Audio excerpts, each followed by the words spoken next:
Valentin was sitting in the kitchen. It was 10:47 p.m. The tea had long since gone cold. The phone was silent. He wasn't expecting a call. Not anymore. But he still stared at the screen as if at a window through which nothing could be seen. In a day he had answered 5 messages, helped a colleague with a technical glitch, and written a draft of a new video. But now there was silence. And not the kind that reassured. But the kind that asked, are you coping on your own? Once upon a time he would have written to someone. I'm having a hard time. Once upon a time he would have waited for someone to say, I'll be right there. But now no. Not because no one would come. But because he had learned not to wait. He took a cup, took a sip. And he thought, I'm not escaping. I'm living. It wasn't a moment of insight. It was a moment of habit. Habits of being your own friend when everyone else is busy. Valentin was always polite. Even in pain he was polite. When something was tearing inside he would say, it's okay, I'm just a little tired. He didn't want to be a burden. He didn't want his pain to be inconvenient for others. But one evening when Yulia asked, you're silent. What happened? He didn't answer. Not because he didn't trust her, but because for the first time he allowed himself to simply be silent. Without explanations. Without apologies. He sat next to her, looking at her hands lying on her lap and thought, I don't have to be understood to be real. It wasn't a protest. It was tenderness towards himself. If someone had said then, you have to talk so that we know how to help, he would have answered. I don't expect to be saved. I just want to be there, even in silence. And Yulia didn't push. She just stayed. And that was more than any hold on. Valak. Let's continue Valentin's story. Part 3. About the moment when he didn't answer the usual, how are you? And for the first time felt that he didn't have to be comfortable. This is not about indifference, this is about inner honesty. Valentin had an acquaintance who always wrote the same thing. How are you? Without context. Without continuation. Just as a formality. And Valentin always answered. It's normal. And you? Even when it wasn't normal.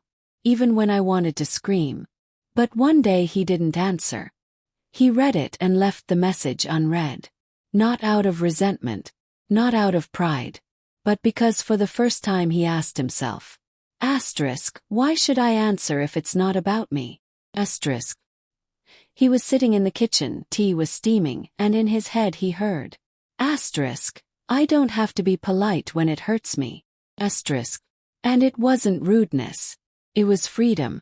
For the first time he didn't explain, didn't apologize, didn't smooth over. He just left silence where there had been a false answer before. And you know what's strange? No one asked a second time. And that was also an answer. Valak. Once upon a time, Valentin collected insults like pebbles. Small, inconspicuous but sharp. Someone didn't answer. Someone forgot. Someone said something harsh. And he carried it inside him, not as anger but as proof. I'm not appreciated. He waited for an apology. He waited for someone to say, I was wrong. And then he would forgive. But the apology didn't come. And the stones became heavier. One day he was sitting on a bench near the institute. Autumn. Leaves were falling slowly like thoughts. And he thought, what if forgiving isn't about them? It's about me. He didn't write messages. He didn't demand explanations. He just said to himself, I'm no longer waiting to be saved. And I'm not waiting for someone to acknowledge my pain.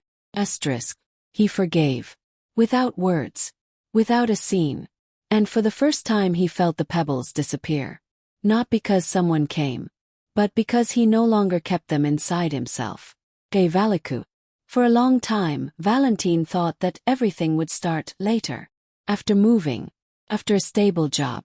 After it gets easier. He made plans like puzzles and each piece was signed. Later. But one morning he woke up, made tea, sat on the windowsill and realized. This is it. This is life. Not perfect. Not ready. Not convenient for Instagram. But real. With silence, with Yulia's message, "How are you?" With the thought of the future home. With what hurts. And with what warms. He no longer waited for someone to say, "Now you can." He simply began. He began to live in what is. In imperfection. In discomfort. In honesty. And it was not a breakthrough. It was a sip of tea and the thought, "I am already here. And I am already living." Valentin searched for words for a long time. Not for himself, for others. To explain why he is silent. Why he doesn't answer right away. Why sometimes he just disappears. He thought that if he found the right wording, he would be understood. That pain needs to be justified somehow. That silence is suspicious if it is not explained. But one day he was sitting in a minibus, looking out the window and realized, I am not obliged to translate myself into another language. His pain is not an instruction. Not a presentation. Not a post on social networks. It is a part of him. Like a birthmark. Like handwriting. Like the smell of tea that he loves, but never advertises. And if someone doesn't understand, it's not a tragedy. They're just different languages. And he no longer expects someone to become a translator of his silence. Because he himself learned to listen to himself. No subtitles. No explanations. And it doesn't need saving anymore. Valentin was always attentive. To others. More than to himself. He listened, supported, sent messages when someone was silent. And somewhere deep down he waited for someone to say, you are incredible. You are important. But those words came rarely. And when they did, they sounded like a compliment, not like the truth. And he began to think, maybe I am not enough. Maybe I need to be different. One day he was watching his video. Simple. No editing. No music. Just him, his voice and silence. And he thought, what if this is enough? He wasn't loud. Wasn't perfect. But was real. And that didn't need confirmation. He stopped waiting for someone to say, you are worth it. Because he already knew. I don't wait to be saved. And I don't wait to be appreciated. I just am. And in this simplicity there was strength. Not the kind that screams. But the kind that silently holds its hand. Valentin was careful for a long time. Not because he was afraid but because he was used to it. Used to checking if his words weren't too strange. If his silence wasn't too loud. If his tenderness wasn't too uncomfortable. He asked himself, is this okay? Isn't it too much? And he waited for someone to say, yes, you have the right to be like this. But no one said. And he wasn't offended. He just stopped asking one day. He wrote a video letter where he was unbridledly sincere. Where he didn't smooth over, embellish, or apologize. And when he clicked publish, it wasn't about courage. It was about permission he gave himself.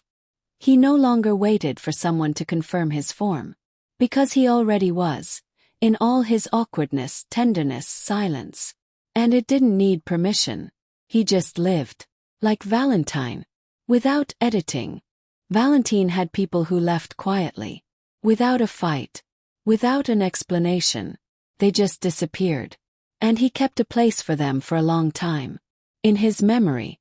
In his messages. In the phrases he wanted to say but didn't have time to. He thought, maybe they'll come back. Maybe they'll tell me why. And then he could close this story. Put a period. Breathe in. But the years passed. And no one came back. And he realized. Asterisk. I don't have to wait to finish. Asterisk. He no longer looked for an ending. Because he learned to live with commas. With open dialogues. With those who didn't say goodbye. He simply said to himself. Asterisk. I'm not waiting to be saved. And I'm not waiting for someone to come back to explain. Asterisk. Because he was already leaving. Not from them but to himself. And it wasn't forgetting. It was accepting. Like the silence after a letter that will never come. K. Valak. Here is part 10, the final chapter of the story, thing number 14. I've learned not to wait to be saved. This is not a finale in the classic sense. This is a quiet fulcrum. Valentin is no longer waiting for rescue. Because he's already leaving. And he's not leaving alone. Valentin woke up early. Not because he had to. But because he wanted to. He made tea, opened the window, breathed in the air that smelled of beginnings. And he thought, asterisk, I'm not waiting anymore. Asterisk. He doesn't wait for someone to come and tell him how to live. He doesn't wait for someone to pull him out of the silence. He doesn't wait for the pain to become easier if someone shares it. Because he's already leaving.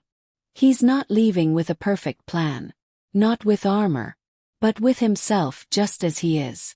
With Yulia by his side. From videos that don't always have likes, but always have the truth. With a house that hasn't been built yet, but he already lives in it. He's leaving. And every step is not an escape, but a return. To himself. To the silence that's no longer scary. To a life that doesn't need saving because it's already accepted. Thing number 14. I've learned not to wait to be saved. Because I'm already leaving. And I'm not going alone.